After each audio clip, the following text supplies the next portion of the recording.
നമുക്ക് Chinese revolution നോക്കാം. Chinese revolution നമ്മൾ അമേരിക്കൻ സ്വാതന്ത്ര്യ സമരം പഠിച്ചു, പിന്നെ ഫ്രഞ്ച് പഠിച്ചു, പിന്നെ ഇംഗ്ലണ്ട് പഠിച്ചു, റഷ്യ പഠിച്ചു. ഇതെല്ലാം വീഡിയോയിലുണ്ട്, കാണാത്തവർ പോയി കാണുക. ഇത് ചൈനീസ് റവല്യൂഷൻ. ചൈനീസ് റവല്യൂഷൻ നടന്നത് 20ാമത്തെ നൂറ്റാണ്ടിലാണ്. ചൈനീസ് റവല്യൂഷൻ നടന്നത് 20ാമത്തെ നൂറ്റാണ്ടിലാണ്. രാജവാഴ്ചയ്ക്കും വിദേശ ആധിപത്യത്തിനും എതിരെയാണ് ചൈനയിൽ വിപ്ലവം നടന്നത്. എന്തിനൊക്കെ എതിരെയാണ്? രാജവാഴ്ചയ്ക്കും വിദേശ ആധിപത്യത്തിനും എതിരെയാണ് ചൈനയിൽ വിപ്ലവം നടന്നത്.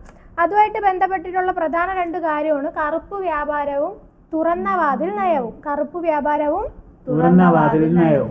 കറുപ്പ് വ്യാപാരം എന്ന് വെച്ച് കഴിഞ്ഞാൽ ചൈനീസ് ഉൽപ്പന്നങ്ങളായ തേയില, മൺപാത്രങ്ങൾ, പട്ട് എന്നിവയ്ക്ക് യൂറോപ്യൻ രാജ്യങ്ങളിൽ വലിയ ജനപ്രീതി ഉണ്ടായിരുന്നു.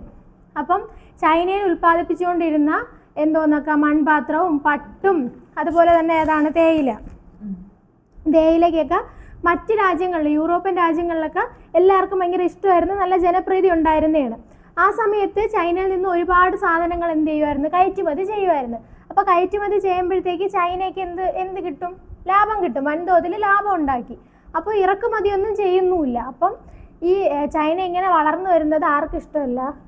യൂറോപ്യൻ രാജ്യങ്ങൾക്ക് അത് ഇഷ്ടമില്ലായിരുന്നു. അപ്പം എന്ത് സംഭവിച്ചെന്ന് വെച്ചാൽ ഇതിനെ തുടർന്ന് ചൈനയിലേക്ക് അനധികൃതമായിട്ട് കറുപ്പ് വ്യാപാരം നടത്തി. കറുപ്പ് എന്ന് പറഞ്ഞാൽ ലഹരി വസ്തു വ്യാപാരം നടത്തി. ഇത് ചൈനയെ സാമ്പത്തികമായും മാനസികമായും എന്ത് ചെയ്തു? തളർത്തി. ഇതാണ് കറുപ്പ് വ്യാപാരം. വേറൊന്നാണ് തുറന്ന വാതിൽ നയം. ചൈനയിൽ ഏത് രാജ്യത്തിനും വ്യാപാരം നടത്താനുള്ള അവസരം നടത്തുക എന്ന ലക്ഷ്യത്തോടെ USA സ്റ്റേറ്റ് സെക്രട്ടറി ആയിരുന്ന ജോൺ ഹേ കൊണ്ടുവന്ന നയമാണ് തുറന്ന വാതിൽ നയം.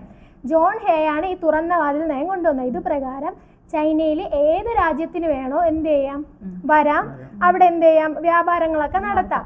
പ്രധാന ഉദ്ദേശം അമേരിക്കയ്ക്ക് വരിക, അവിടെ ഇടപെടുക. അത് ഉദ്ദേശിച്ചിട്ടാണ് ജോൺ ഹേ ഈ നയം കൊണ്ടുവന്നത്. ഇതിലൂടെ USAക്ക് ചൈനയിൽ യഥാസമയം ഇടപെടാൻ കഴിഞ്ഞു. അപ്പം ഇതിനെയൊക്കെ എതിരായിട്ട് അവിടെ ഒരു കലാപം നടന്നു ചൈനയിൽ. അതാണ് ബോക്സർ കലാപം. 1900-ലാണ് നടന്നത്. ചൈനയിലെ അവസാന രാജവംശമായ മഞ്ചു രാജവംശത്തിനെതിരെയും, ചൈനയിലെ അവസാന രാജവംശമാണ് മഞ്ചു രാജവംശത്തിനെതിരെയും വിദേശ ആധിപത്യത്തിന് എതിരെയും ചൈനയിലെ രഹസ്യ സംഘടനകൾ സംഘടിച്ച് ബോക്സർ കലാപം നടത്തി 1900. എന്നാണ് 1900. അപ്പൊ ബോക്സർ കലാപം എവിടെ നടന്നതാണ്? ചൈനയിൽ നടന്നതാണ്. ആർക്കെതിരെ നടന്നു? അവസാന രാജവംശമായ മഞ്ചു രാജവംശത്തിനെതിരെയും വിദേശ ആധിപത്യത്തിന് എതിരെയും നടന്നു. ഇവരുടെ മുദ്ര എന്ന് പറയുന്നത് ബോക്സർമാരുടെ മുഷ്ടിയായിരുന്നു ഈ ബോക്സർ കലാപത്തിന്റെ മുദ്ര എന്ന് പറയുന്നത്. മഞ്ചു രാജവംശത്തിനെതിരെയും വിദേശ ആധിപത്യത്തിനെതിരെയും ജനങ്ങൾ എന്ത് ചെയ്തു? സംഘടിച്ചു. ജനങ്ങളെല്ലാം കൂടെ സംഘടിച്ച് ഒരാളെ നേതാവാക്കണമല്ലോ. അപ്പം ഒരു ഗ്രൂപ്പ് ഉണ്ടാവും, അതിലൊരു നേതാവ് കാണും. ആ നേതാവാണ് സന്യാസെൻ. സന്യാസെന്നിനെ എന്ത് ചെയ്തു? നേതാവാക്കി മാറ്റി. അദ്ദേഹം 3 ആശയങ്ങൾ മുന്നോട്ട് വെച്ചു. ആ ആശയങ്ങളാണ് ദേശീയത, ജനാധിപത്യം, സോഷ്യലിസം. എന്തോന്നൊക്കെ? ദേശീയത, ജനാധിപത്യം, സോഷ്യലിസം. ആര് മുന്നോട്ട് വെച്ച 3 ആശയമാണ്? സന്യാസൻ മുന്നോട്ട് വെച്ച 3 ആശയങ്ങളാണ് ഇവ. ഇതിലൂടെ എന്താണ് ഇവർ ലക്ഷ്യം വെച്ചതെന്ന് പറഞ്ഞാൽ മഞ്ചു രാജവംശത്തെ എന്ത് ചെയ്യുക? തകർക്കുക. അതുപോലെ ജനാധിപത്യ ഭരണം എന്ത് ചെയ്യുക? പുനഃസ്ഥാപിക്കുക. തുല്യത, അവകാശങ്ങൾ നേടിയെടുക്കുക, മൂലധനത്തിനൊക്കെ തുല്യത ഉണ്ടാക്കുക. ഈ ഒരു ലക്ഷ്യം വെച്ചിട്ടാണ് അദ്ദേഹം 3 ആശയങ്ങൾ മുന്നോട്ട് വെച്ചത്. അങ്ങനെ 1912 ചൈന റിപ്പബ്ലിക് ആകുന്നു. ആരെ നേതൃത്വത്തില്? സന്യാസെന്നിന്റെ നേതൃത്വത്തിൽ നടന്ന കലാപത്തിൽ 1912 എന്നാണ് 1912 ആര് റിപ്പബ്ലിക്കായി? ചൈന റിപ്പബ്ലിക്കായി. ഈ സന്യാസൻ ഒരു പാർട്ടി രൂപീകരിച്ചു, കുമിന്താങ് പാർട്ടി. സന്യാസൻ സ്ഥാപിച്ച പാർട്ടിയാണ് കുമിന്താങ് പാർട്ടി. സന്യാസൻ വിദേശ രാജ്യങ്ങളുമായിട്ടുള്ള കരാറുകളൊക്കെ എന്ത് ചെയ്തു? റദ്ദാക്കി. വിദേശ രാജ്യങ്ങളുമായിട്ടുള്ള കരാറുകളെല്ലാം റദ്ദാക്കി. അതിനുശേഷം അവിടെ ഒരു കമ്മ്യൂണിസ്റ്റ് പാർട്ടി വന്നു. ചൈനയിൽ ഒരു കമ്മ്യൂണിസ്റ്റ് പാർട്ടി വന്നു. അത് 1921 എന്നാണ് 1921 ചൈനയിലെ കമ്മ്യൂണിസ്റ്റ് പാർട്ടി വന്നു. ചൈന റിപ്പബ്ലിക് ആയ വർഷം 1912. തിരിച്ചിട്ടാതി 12, ഇത് 21. ഇതിന്റെ നേതാവാണ് മാവോ സേതു കമ്മ്യൂണിസ്റ്റ് പാർട്ടിയുടെ കമ്മ്യൂണിസ്റ്റ് പാർട്ടിയുടെ പ്രധാന നേതാവാണ് മാവോ സേതു. 1925 ആര് മരിച്ച്? സന്യാസൻ മരിച്ചു. 1925 സന്യാസൻ മരിച്ചു. തുടർന്ന് ആരധികാരത്തിൽ വന്നു? ചിയാങ് കൈഷക്ക്. ചിയാങ് കൈഷക്ക് എന്ന് പറയുന്ന ഒരു വ്യക്തി അധികാരത്തിൽ വന്നു. അയാളെന്ന് പറഞ്ഞ സ്വേച്ഛാധിപത്യ ഭരണമായിരുന്നു പിന്തുടർന്നുകൊണ്ടുവന്ന സ്വേച്ഛാധിപത്യ ഭരണമായിരുന്നു. അയാൾക്ക് ചൈനീസ് കമ്മ്യൂണിസ്റ്റ് പാർട്ടിയൊന്നും ഇഷ്ടമില്ലായിരുന്നു. അപ്പം കമ്മ്യൂണിസ്റ്റ് പാർട്ടിയൊക്കെ അകറ്റി നിർത്തി വിദേശ രാജ്യങ്ങളുമായിട്ടും പിന്നെ മഞ്ജു രാജവംശമായിട്ടൊക്കെ സൗഹൃദം സ്ഥാപിക്കാനായിരുന്നു ആരുടെ ഉദ്ദേശം? ചിയാങ് കൈഷക്കിന്റെ ഉദ്ദേശം. അങ്ങനെ ഇതിനെതിരെ ജനങ്ങൾ എന്ത് ചെയ്തു? പ്രതിഷേധിച്ചു. ജനങ്ങൾക്ക് ഇതല്ലല്ലോ താല്പര്യം, അവര് പ്രതിഷേധിച്ചു. മാവോ സേ തുങ് ഏതിന്റെ നേതാവായിരുന്നെന്ന് പറഞ്ഞ ഏത് പാർട്ടി? Communist party. ആ മാവോ സേ തുങ്ങിന്റെ നേതൃത്വത്തില് ചൈനീസ് കമ്മ്യൂണിസ്റ്റ് പാർട്ടിയും കുമിന്താങ് പാർട്ടിയും, കുമിന്താങ് പാർട്ടി ആരായിരുന്നു സ്ഥാപിച്ച? സന്യാസൻ. ആ കുമിന്താങ് പാർട്ടിയും പിന്നെ ഇദ്ദേഹത്തിന് ഒരു സൈന്യം ഉണ്ടായിരുന്നു, റെഡ് ആർമി. ആരെ സൈന്യമാണ്? മാവോ സേ തുങ്ങിന്റെ നേതൃത്വം അല്ലേ. അപ്പൊ മാവോ സേ തുങ്ങിന്റെ സൈന്യമാണ് റെഡ് ആർമി. ഇവരെല്ലാവരും കൂടെ ചേർന്ന് ആർക്കെതിരെ? ചിയാങ് കൈഷക്കിനെതിരെ കലാപങ്ങളൊക്കെ നടത്തി. അങ്ങനെ ബാങ്കിങ്, കൽക്കരി തുടങ്ങിയ മേഖലകൾ നിയന്ത്രിച്ചിരുന്ന വിദേശ രാജ്യങ്ങളുടെ ആധിപത്യമൊക്കെ എന്ത് ചെയ്തു? ഇല്ലാതാക്കി. അതിനുശേഷം 1934 എന്ത് സംഭവിച്ചു? മാവോ സേ തുങ്ങിന്റെ നേതൃത്വത്തില് ലോങ് മാർച്ച്. 1934 മാവോ സേ തുങ്ങിന്റെ നേതൃത്വത്തില് ഇവര് ലോങ് മാർച്ച് നടപ്പിലാക്കി. എവിടം തൊട്ട് എവിടം വരെ എന്ന് ചോദിച്ചാൽ കിയാൻസ്കി മുതൽ യനാൻ വരെ. എവിടം തൊട്ട്? കിയാൻസ്കി മുതൽ യനാൻ വരെ. ഒന്നുകൂടാ, കിയാൻസ്കി മുതൽ യനാൻ വരെ. ഏത് വർഷം? 1934. ആരെ നേതൃത്വം? മാവോ സേ തുങ്ങിന്റെ നേതൃത്വം. 12,000 കിലോമീറ്റർ ആണ് യാത്ര നടന്നത്. 12,000 കിലോമീറ്റർ നടന്നു. സ്വാഭാവികമായും ആ യാത്രയിലുടനീളം ഒരുപാട് പേര് എന്ത് ചെയ്യും?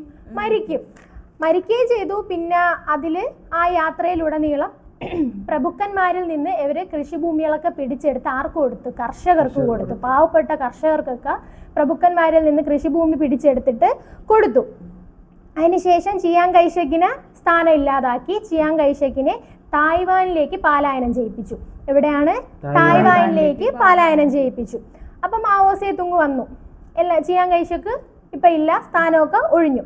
1949 ഒക്ടോബർ 1 ജനകീയ ചൈന റിപ്പബ്ലിക്കായി. ജനകീയ ചൈന റിപ്പബ്ലിക്കായത് 1949 ഒക്ടോബർ 1 ജനകീയ ചൈന റിപ്പബ്ലിക്കായി പ്രഖ്യാപിച്ചു. അപ്പം റിപ്പബ്ലിക് ആയത് എന്തെന്ന് ചോദിച്ചാൽ ചൈന റിപ്പബ്ലിക് ആയത് 1912, ജനകീയ ചൈന റിപ്പബ്ലിക് ആയത് 1949 ഒക്ടോബർ 1. മാവോ സേ തുങ്ങിനെ ഫസ്റ്റ് എന്താക്കി മാറ്റി? പ്രസിഡന്റ് ആക്കി മാറ്റി. ഫസ്റ്റ് പ്രസിഡന്റ് അപ്പം മാവോ സേ തുങ്. അപ്പൊ പ്രധാനമന്ത്രി ആരായിരിക്കും ഫസ്റ്റ്? ഷു എൻ ലായ് ആയിരുന്നു ഫസ്റ്റത്തെ പ്രധാനമന്ത്രി. മാവോ സേ തുങ് ആയിരുന്നു ഫസ്റ്റത്തെ പ്രസിഡന്റ്. മാവോ സേ തുങ് പറഞ്ഞ രണ്ട് കാര്യം പറയാം. 100 പൂക്കൾ വിരിയട്ടെ. ആര് പറഞ്ഞു? എന്തോന്ന് പറഞ്ഞു?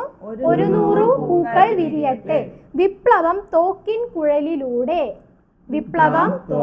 കുഴലിലൂടെ. ഇത് രണ്ടും പറഞ്ഞത് മാവോ സേ തുങ് ആണ്. അതിനുശേഷം മാവോ സേ തുങ്ങിന്റെ നേതൃത്വത്തിൽ ചൈനയിൽ ഒരു സാംസ്കാരിക വിപ്ലവം നടന്നു. 1966 സാംസ്കാരിക വിപ്ലവം നടന്നത് 1966. 1976 ആയപ്പോഴത്തേനും ആര് മരിച്ചു? മാവോ സേ തുങ് മരിച്ചു. 1976 ആര് മരിച്ചു? മാവോ സേ തുങ് മരിച്ചു. അപ്പൊ ചൈനീസ് വിപ്ലവത്തിലെ പ്രധാനപ്പെട്ട രണ്ട് കാര്യങ്ങളാണ് ഏതൊക്കെ? കറുപ്പ് വ്യാപാരവും തുറന്ന വാതിൽ നയവും. അതിനുശേഷം പറഞ്ഞത് ബോക്സർ കലാപം പറഞ്ഞു. ഏത് വർഷം? 1900 ബോക്സർ കലാപം നടന്നത്. എന്തിനു വേണ്ടി? മഞ്ജു രാജവംശത്തിനെതിരെയും വിദേശാധിപത്യത്തിനെതിരെയും അവിടെയുള്ള ജനങ്ങള് രഹസ്യ സംഘടനകളൊക്കെ നടത്തിയതാണ് ബോക്സർ കലാപം. അതിന്റെ മുദ്രയായിരുന്നു ബോക്സർമാരുടെ മുഷ്ടി. 1912 ആയപ്പോഴത്തേക്ക് ചൈന എന്ത് ചെയ്തു? ചൈന റിപ്പബ്ലിക് ആയത് 1912 മഞ്ജു രാജവംശത്തിനെതിരെയും വിദേശാധിപത്യത്തിനെതിരെയും സംഘടിച്ചപ്പോൾ നേതാവാക്കിയത് ആരെയായിരുന്നു? സന്യാസെന്നിനെയാണ് നേതാവാക്കിയത്. അദ്ദേഹം 3 ആശയം മുന്നോട്ട് വെച്ചു: ദേശീയത, ജനാധിപത്യം, സോഷ്യലിസം. സന്യാസൻ സ്ഥാപിച്ചതാണ് Kuomintang party. സന്യാസൻ മരിച്ചപ്പോഴത്തേക്ക് ആര് വന്നു? ചിയാങ് കൈഷക്ക് വന്നു. ചിയാങ് കൈഷക്ക് സ്വേച്ഛാധിപത്യ ഭരണമായിരുന്നു നടത്തിക്കൊണ്ടിരുന്നത്. അപ്പം അതിനെതിരെ ആര് വന്നു? മാവോ സേ തുങ് വന്നു. 1949 ഒക്ടോബർ 1 ചൈന ജനകീയ റിപ്പബ്ലിക്കായി മാറി. മാവോ സേ തുങ്ങിനെ ഫസ്റ്റ് പ്രസിഡന്റും ഫസ്റ്റ് പ്രൈം മിനിസ്റ്ററായി ആര്? ഷു എൻ ലായെ തിരഞ്ഞെടുത്തു. പിന്നെ ചൈനയിൽ സാംസ്കാരിക വിപ്ലവം നടന്നു 1966. മാവോ സേ തുങ് അന്തരിച്ചത് 1976. ഇതിനിടയിൽ ഒരെണ്ണം വിട്ടുപോയി, ലോങ് മാർച്ച്. ഇപ്പൊ പറഞ്ഞപ്പം ലോങ് മാർച്ച് 1934 ആരുടെ നേതൃത്വത്തില്? മാവോ സേ തുങ്ങിന്റെ നേതൃത്വം. എവിടം മുതൽ എവിടം വരെ? യാൻസി മുതൽ യനാൻ വരെ. എത്ര കിലോമീറ്റർ? 12,000 കിലോമീറ്റർ. ഇത്രയേ ഉള്ളൂ ചൈനീസ് വിപ്ലവം. Thank you.